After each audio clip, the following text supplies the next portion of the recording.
அமாவாசை அன்று நம் முன்னோர்களுக்கு ஏன் தர்ப்பணம் கொடுக்கிறோம் தெரியுமா? இதை வெறும் நம்பிக்கை என்று மட்டும் நினைக்காதீர்கள். இந்த நாளில் சூரியன் மற்றும் சந்திரனின் ஈர்ப்பு சக்தி ஒன்றாக இணைகிறது. அறிவியல் ரீதியாக இந்த நேரத்தில் நமது உடலில் உள்ள புரோட்டோபிளாசம் மற்றும் டிஎன்ஏ துணுக்குகள் மிகவும் சுறுசுறுப்பாக இருக்கும்.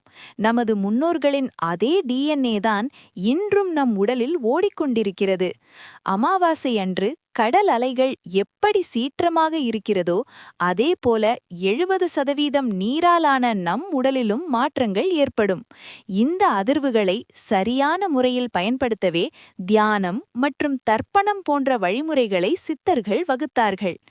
மனதார நாம் முன்னோர்களை நினைத்து செய்யும் இந்த வழிபாடு நம் மரபணுக்களில் உள்ள கர்ம வினைகளை சுத்தப்படுத்தி நம் எதிர்கால சந்ததியினருக்கு நல்வழியை உண்டாக்கும். இது வெறும் சடங்கல்ல, இது ஒரு உயிரியல் அறிவியல்.